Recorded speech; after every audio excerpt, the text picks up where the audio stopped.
Hello and welcome to Tomi Talks TV. I have one singular goal with this show, and that is to help you make smarter decisions so that you can have better relationships. I'd like to start as usual by saying a very big thank you. Thank you for all your likes and your shares and your comments on Facebook, on Instagram, on YouTube. I really appreciate you because you're helping us spread the message further faster. So thank you very much indeed. Now today I'm going to be taking another one of your questions, and it goes like this. I found out after marriage that my husband cannot get me pregnant due to some health challenges. When I asked during courtship, he said he was fine health-wise. This is really making me feel concerned, and I'm thinking about divorce because I think in my heart that he lied to me. What should I do? My heart really goes out to you, because this is a very difficult situation to find yourself in. Obviously, you're now married to him, and you're looking at, decades of life together, but probably, having children is something that's really important to you. And now you're finding that it looks like that might be difficult.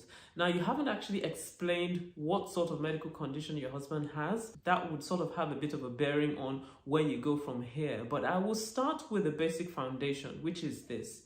I would not encourage you to get divorced from your husband simply because he cannot get you pregnant. Because this is the same advice that I would give to a husband if he found out after he got married that his wife could not get pregnant. You see, marriage is not, it's not a contract. It's not something that you go into with the mindset that, well, if everything is fine, then I stick with you. But then if things don't work out, then I'm off. No, marriage, Christian marriage, is a covenant. So it's something that you've gone into with the idea that, look, whether it's good or there are challenges, in sickness and in health, we're going to stick together. You see, when people make those vows, a lot of times we don't think about the implications of those vows and what that really means. So in this sort of situation now, you find yourself with a husband who has a health challenge. Think about it this way. He could have gotten married to him and everything was fine health-wise, and then suddenly, somewhere down the line, something went wrong health-wise, and all of a sudden, he can no longer have children. Would you, on the basis of that, decide to divorce him? And that's the question you need to ask yourself. Now, I'm not saying that this is easy, but I'm just simply saying that marriage from God's perspective is a covenant, and it's not something to be entered into lightly. So when you enter into marriage and you find that there are challenges that you did not anticipate along the way, that is the point where you need to double down and stand together as a couple and trust God for a change, either trust God for healing, or even more so, you need to actually take time together as a couple to begin to investigate, because a lot of times I find that things that people think are insurmountable challenges maybe are not. Sometimes there are medical, solutions to things that people feel, oh, this is it, and we can't have children again. So, take time together as a couple, but you've got to make up your minds to face this together as a couple. Now, there's a very important question that I need to address, and that's the question of, why do you feel that he lied to you? Because trust is such a fundamental part of, a marriage relationship.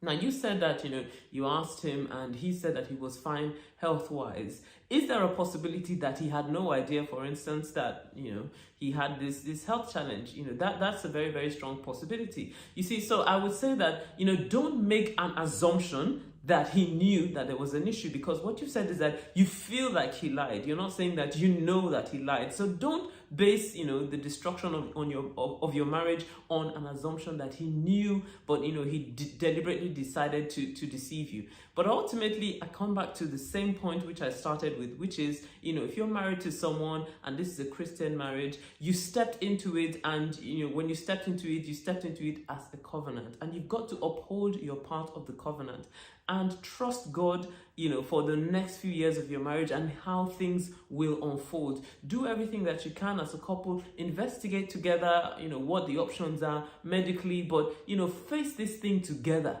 Face it together. This is what I would say to a man who married a woman who cannot have children as well at that particular point in time. Face it together, because miracles do happen, and I do strongly believe in miracles, so at the end of the day, look at it like it's not the end of the world. It's a tough challenge to face, a really tough one, but it's not the end of the world, and it doesn't have to be the end of your marriage. Well, I hope this has helped you. If this has helped you, then please leave me a message on Facebook, on Instagram, or YouTube, or wherever it is you're watching. And if you've got a question you would like me to answer, then head on over to tomitalks.com/ask, and I'll answer your question next time. See you next time. Bye-bye.